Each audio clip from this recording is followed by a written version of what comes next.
Start here. So central incisor was not tagged. A would be lateral incisor.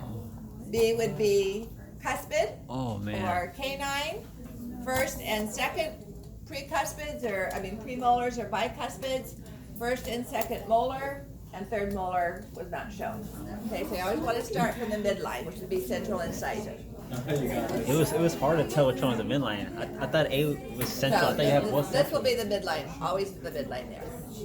Yeah. So first central lateral incisor, cuspid or canines, first and second premolar or bicuspid, first and second molar, third molar is not yet erupted. A is the hepatic artery proper. B are short gastric arteries.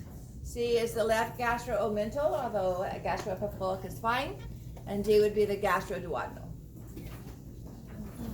A is serosa or visceral peritoneum. Either answer is fine.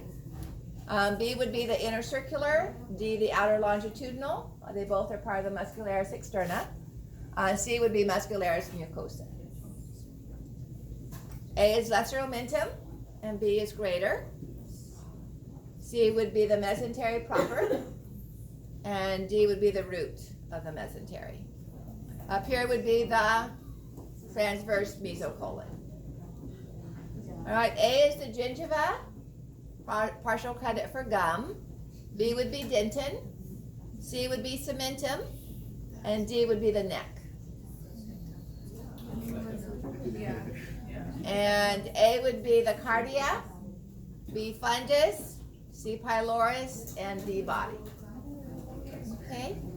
All right, you guys want to just jump right back in, or you want a little bit more? Okay. I love your enthusiasm. Wanting to get home or something. What's that? They're kind of straight.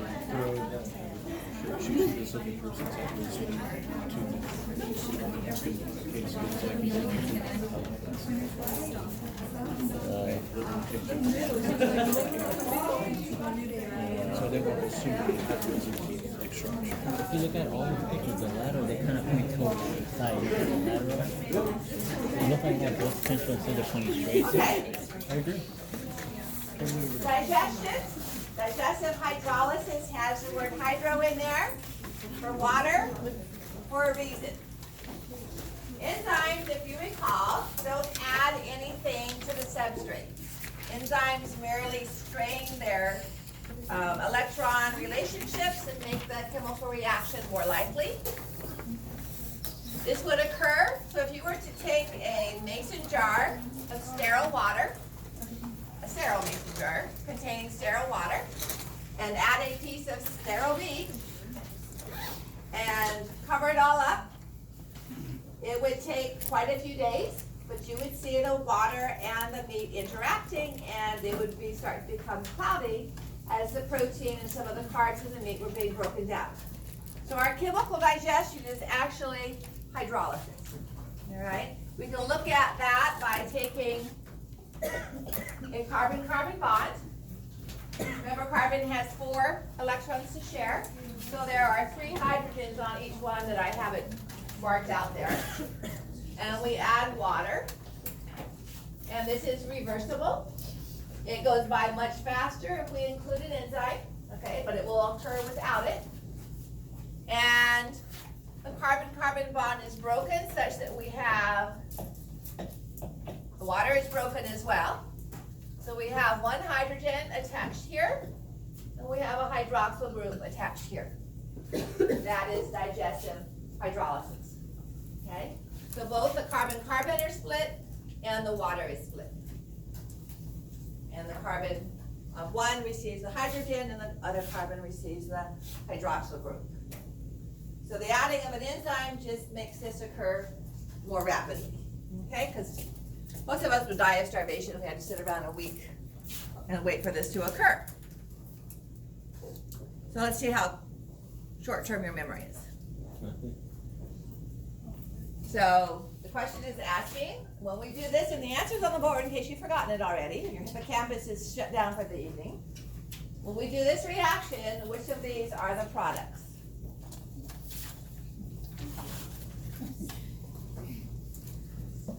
Nobody should miss this.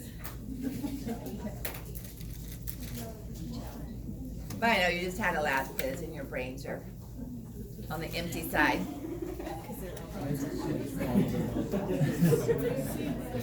Oh, it's the fourth, okay. That was stupid. Yes, it is. That's a fourth.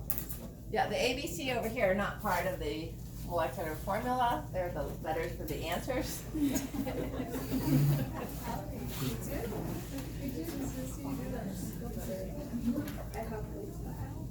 Okay? All right, so when we look at the physiology of digestion, and some of this, if you've had nutrition, these terms will be pretty familiar, but we're going to be breaking down 3 different types of organic matter, all right? We're going to be breaking down carbohydrates, we're going to be breaking down proteins, and we're going to be breaking down lipids, so that we have small enough molecules that can pass across the plasma membrane of the simple columnar cells of our epithelia for absorption into the body. So the enzyme that breaks down carbohydrates is amylase. Okay, the enzyme that speeds up the reaction of water breaking down carbohydrates, let me rephrase that, is amylase. Okay, and when I talk about the digestive hydrolysis, I have a set of terms for lipids and proteins, not for, for carbohydrates and proteins. One is the intermediate step, and the other is the final step. Both proteins and carbs go through these 2 steps. The intermediate step gives us their product of the intermediate step is the substrate for the enzyme in the final step. But the enzyme that runs this final step will not work on our original components here. So typically our intermediate enzymes come from the mouth, stomach, but primarily the pancreas. Okay? Enzymes for the final step are produced by the small intestine. These are the enzymes that are embedded in the plasma membrane of the microvilli. We mentioned why we need that extra. That's what this means here by brush border. Okay? The brush border are the microvilli of the columnar cells that line the small intestine. So, couple of things as we go through today and Wednesday. You need to recognize whether the molecule is an enzyme or a hormone. Okay? Usually our hormones end in IN, but some of our enzymes do too, like pepsin or chymotrypsin. Okay? Most of the time enzymes end in ASE. So if it ends in ASE, like lipase, it is an enzyme. It's never going to be a hormone if it ends in ASE. But if it ends in IN, it might be a hormone, it might be an enzyme. All right, so we're going to look at that primarily on Wednesday as we follow the path of regulation. Then I want you to know what organ releases it. So in other words, salivary amylase is made by the parotid salivary gland. And where does it work? In the mouth. So the lining of the mouth does not make the enzyme. The salivary amylase does not work in the salivary gland. So it moves in through the duct into the mouth, the oral cavity. Okay? The pancreas makes trypsin. It doesn't work in the pancreas, it works in the small intestine. So that's the difference between the organ that makes it and the site or location where it works. Alrighty. So when we look at chemical digestion for carbohydrates, and my 3-letter abbreviation for carbohydrates are the atoms that form it. Sure, I don't do that for protein, but so when we have a long chain of simple sugars, that is known as a polysaccharide, right? And I'm just going to draw that each circle represents a monosaccharide. So this is a polysaccharide, which is just our nutritional term for carbohydrate, starch or carbohydrate. Not necessarily starch, but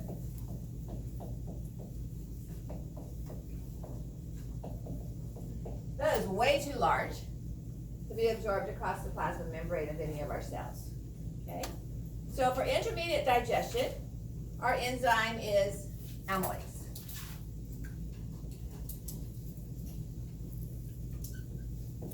We We have salivary amylase made by our salivary glands and working in the mouth and the esophagus until it gets denatured by the hydrochloric acid of the stomach.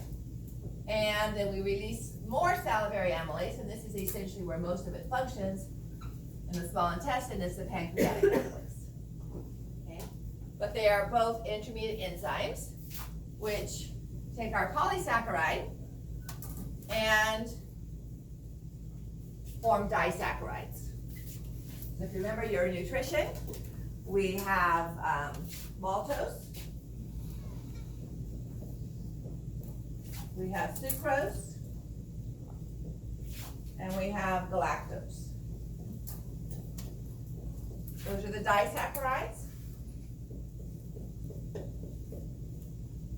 And those would be the products of the intermediate enzyme. Okay? So amylase is going to work on polysaccharide, and either in the mouth, if you chew for 5 or 10 minutes, you're going to get disaccharides. Otherwise, you have to use the pancreatic amylase in the small intestine, and then these are the products that are produced. Okay? These are too large to cross across the plasma membrane. So now we have specific enzymes for each of these. We just take the name of the disaccharide and change it to ASE. So maltase and sucrase and galactase. Actually, it's lactose and lactase, sorry. Got ahead of myself there. Lactose is a disaccharide.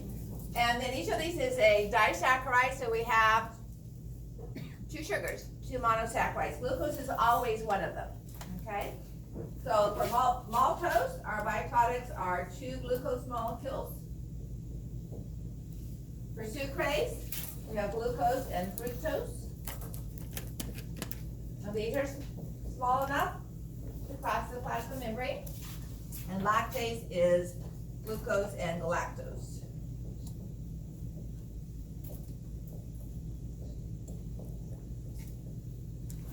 Okay, so I'm doing this now. So as we follow through from the mouth to the stomach to the small intestine, we're not going to go through each of these individual stages again. Okay, so this is just our overall view of what happens when carbohydrates are digested. So these enzymes, maltase and sucrase and lactase, are found on the, what we mean by brush border. Remember the simple columnar cells have microvilli? And so these enzymes are not secreted out into the lumen of the small intestine, but are embedded in the microvilli. So that their products, the simple sugars, monosaccharides, are available right there at the plasma membrane to cross into the cell. Okay? Now we're going to see something very similar when we look at proteins. So may I change the slide? So proteins, instead of polysaccharides, we have polypeptides. Okay, and instead of this being, each circle being a monosaccharide, each circle is going to represent an amino acid. Okay, my 3-letter abbreviation for protein is PRO.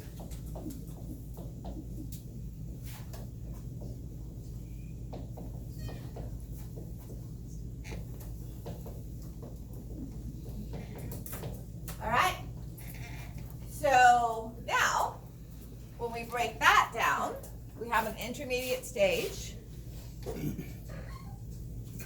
and pepsin is made by the stomach, and trypsin, there's a chymotrypsin in there, but I usually kind of ignore that one. So we'll talk about it a little bit later, but I don't mention it here. So pepsin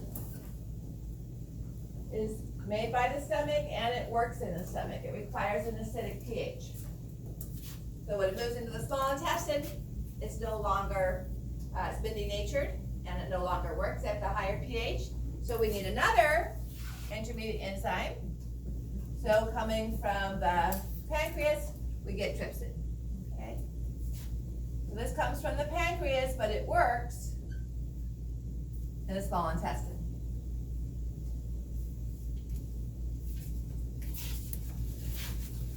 So now, this is added through the pancreatic duct into the hepatopancreatic ampulla, mixes with the chyme. We'll talk about that on Wednesday. And we get a combination of dipeptides, peptides, and dipeptides. We'll just keep it simple.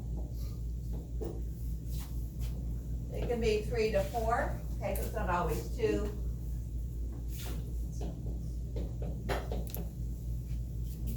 So dipeptides,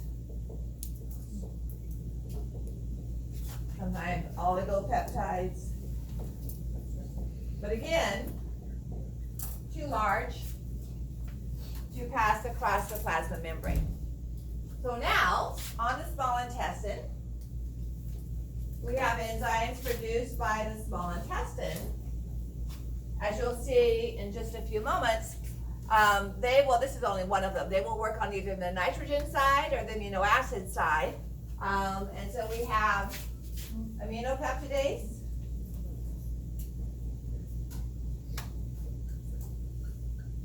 and carboxypeptidase,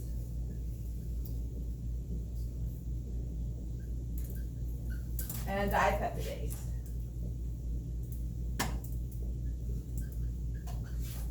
So as we'll see when we get specifically to the small intestine, these are all, again, found on the microvilli. So the more cells we have, the more microvilli we have, the more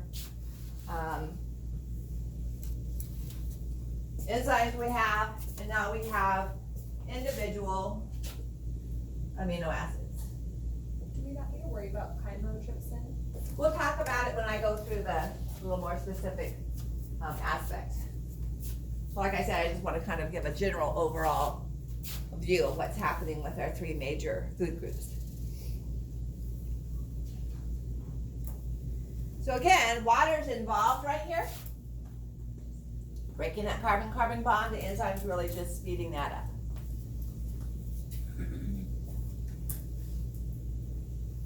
Okay, so for proteins and carbs, we have the intermediate and the final step.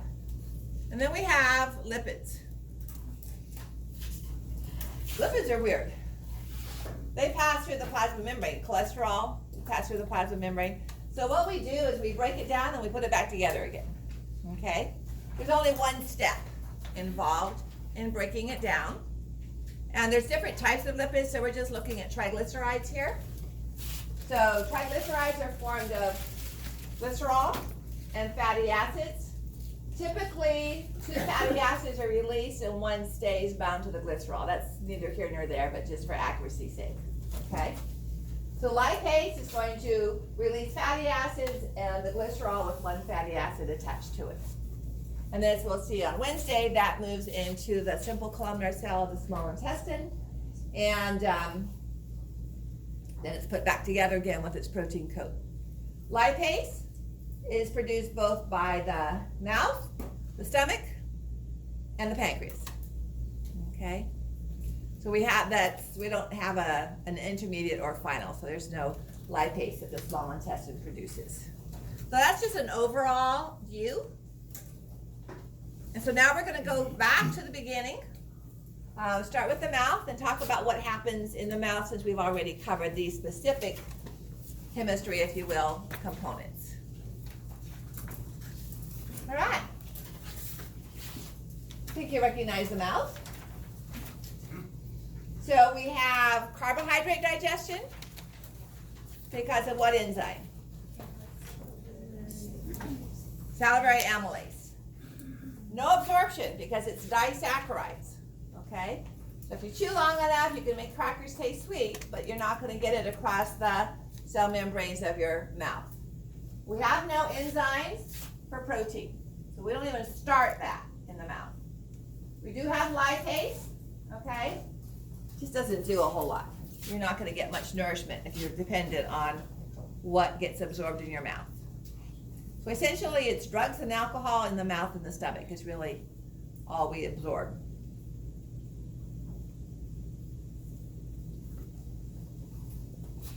So notice the pH required for the lipase. It's a little bit more acidic than what we actually have in the mouth, so it doesn't really work in the mouth. And what salivary gland are these enzymes coming from? Parotid. Sublingual, mostly mucus, and submandibular, mostly serous, but not the enzyme content. Okay? We get into the esophagus. We don't add any more enzymes. So for as long as it takes for peristalsis to move down your esophagus, as long as those enzymes work. But there's no additional new activity or stoppage of any activity in the esophagus. All right, remember I said if we walked around on the surface of the stomach with like gopher holes? These are the gastric pits, okay, that we looked at in the microscope. And these would be the individual cells, the mucus cells. You can see little wisps of mucus. Most of it was washed away so we could actually see the cells, all right? And that's what helps to protect the cells from digesting themselves. So, do we do any carbohydrate digestion in the stomach? No. What cells make our digestive enzymes that we do have? Anybody remember from Wednesday? We have 3 cells. Chief cells, enteroendocrine or gastrin cells, and the parietal cells. Chief cells make the enzymes. Parietal cells make the hydrochloric acid. And the G cells make the gastrin, which is a hormone, increasing the activity that we'll look at on Wednesday, okay? So no digestive enzymes. The amylase that we have from the mouth actually gets denatured. So we just basically quit doing any carb digestion, okay? Protein digestion, yes. Pepsinogen is converted to pepsin by hydrochloric acid. And so there is some digestion to dipeptides, but nothing small enough to be absorbed. So over here we have pepsin as an intermediate stage enzyme. Produced by the stomach, works in the stomach. Okay? No absorption because it's too large. Lipid digestion, we have gastric lipase. It's active, but again, the food isn't really in the stomach long enough for much work to be done. So there's insignificant amount of monoglycerol and fatty acids that gets absorbed there.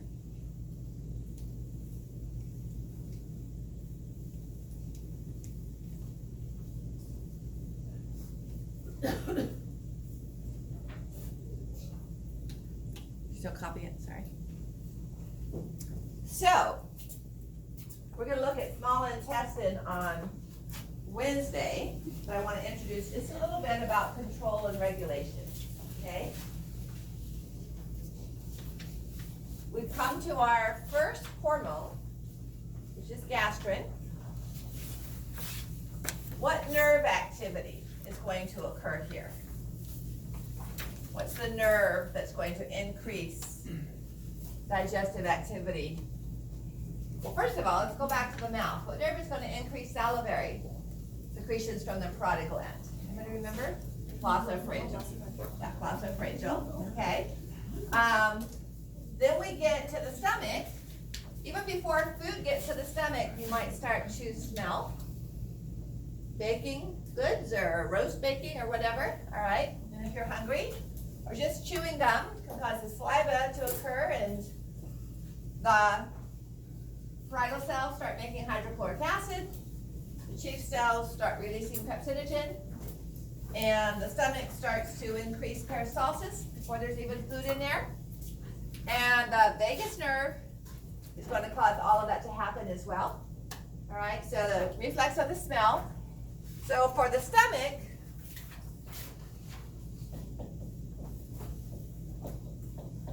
we're going to have vagus nerve.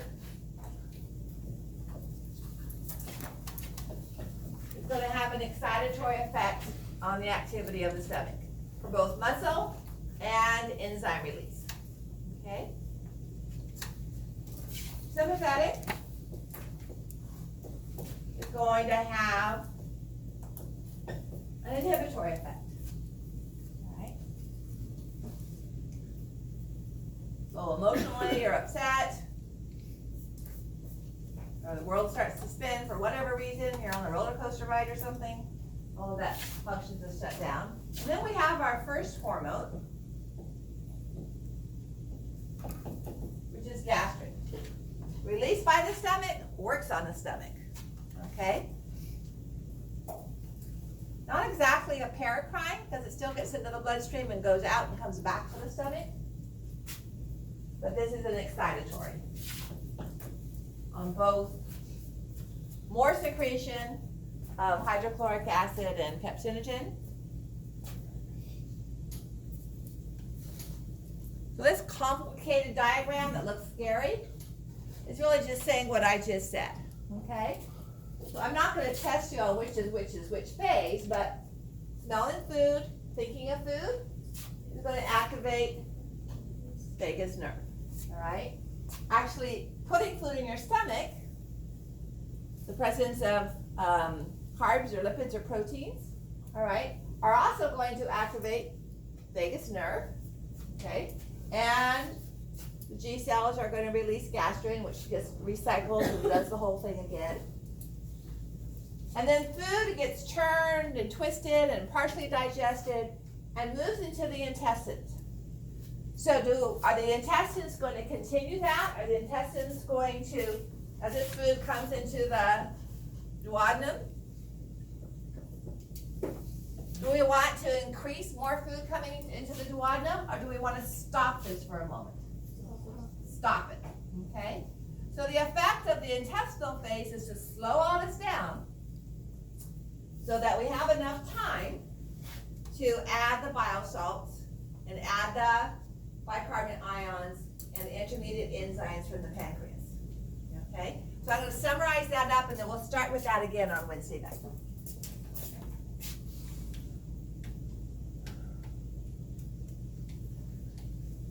This is the picture I want to look at. A little more cartoonish, but it helps to simplify it, okay? So I'm going to go through it, and then on Wednesday I'm going to diagram it with you, okay? So we have chyme, acidic chyme in the stomach. The pyloric sphincter opens briefly and allows about 1 to 2 tablespoons into the duodenum. That's an acidic chyme. All of our small intestinal intermediate stage and our pancreatic enzymes, our final stage and intermediate stage, require an alkaline. So we have to neutralize that acidic pH, okay? So an acidic fatty chyme, we have 2 more hormones. These are made by the small intestine, okay? So actually we have 3.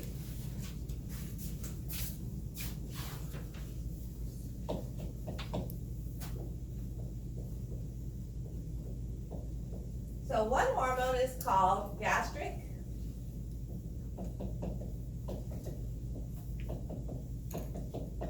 inhibitory peptide. On Wednesday, I'm going to diagram this across the whole board with lines going everywhere.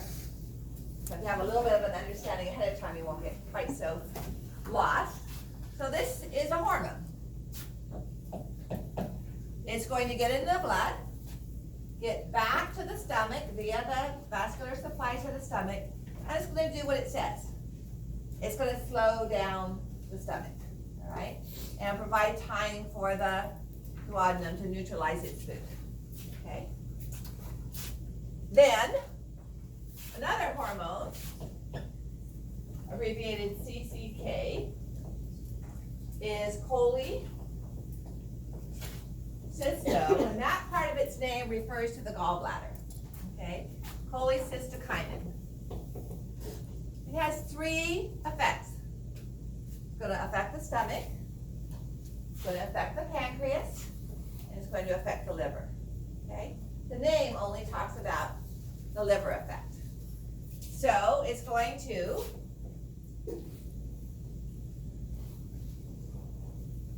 slow down the stomach By slow down, I mean it's gonna decrease peristalsis, and it's gonna decrease the secretion of hydrochloric acid and pepsin. Okay? So identical to the gastric inhibitory. Then, it's going to bind to cells in the pancreas, all right? And in the pancreas, it's going to cause an increase in the release of pancreatic digestive enzymes. So there's going to be trypsinogen, chymotrypsin, carboxypeptidase coming down the pipe via the main pancreatic duct. Pardon? Can you repeat those enzymes? Well, trypsin, chymotrypsin, we'll go over them on Wednesday in more detail. I'll have specific activities for them. But the active form is trypsin, chymotrypsin, and carboxy and aminopeptidases.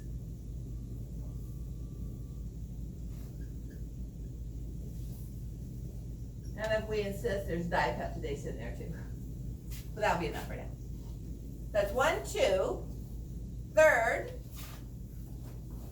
is the causes the gallbladder to contract. Notice the name cholecystokinin. Kinin refers to movement, all right? So gallbladder contracts and releases more bile into the small intestine, okay? We have stomach effect, we have pancreas effect, and we have gallbladder effect. Okay? So the liver's always making this bile, and especially if you have a fatty food, all right, you're going to get more cholecystokinin. All right. Last comment for the evening is the third hormone. Secretin. Also coming from the small intestine. So all 3 of these hormones have come from the small intestine, okay? There's enteroendocrine cells in the bottom of the intestinal glands as well. So this also slows down the stomach.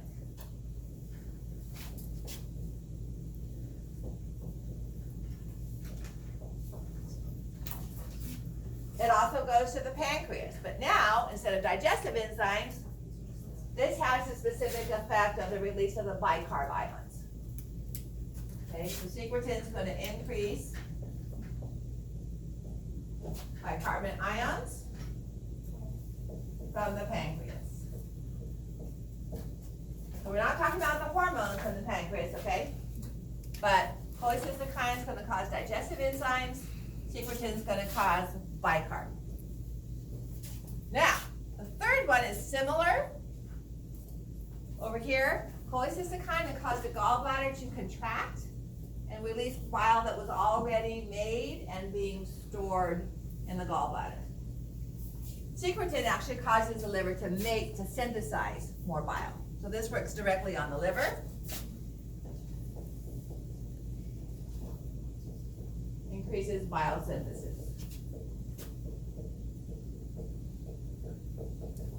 Okay? Alrighty. So all these hormones are made in the small intestine. These But they 3. affect- Gastrin and stomach. Yeah. But gastric inhibitory, cholecystokinin, and secretin are made by the small intestine. And they work on those 3 different organs, or 4, gallbladder and liver. Okay? So on Wednesday, we'll come back to this. I'll diagram it. Then, now that we have that all mixed up and turned around in the duodenum, we will go through how protein gets broken down into different components, all right? Similar to what we talked about before. And then we'll talk about how it crosses the plasma membrane. This looks complicated. We've already covered it. Remember how glucose left the proximal convoluted tubule? It used secondary active transport via sodium, and then it crossed the basal membrane via facilitated diffusion. That's what we do. Simple sugars and amino acids leave the digestive system the same way they left the filtrate. So we've already covered that, okay? All right. We be done with new material, we're done with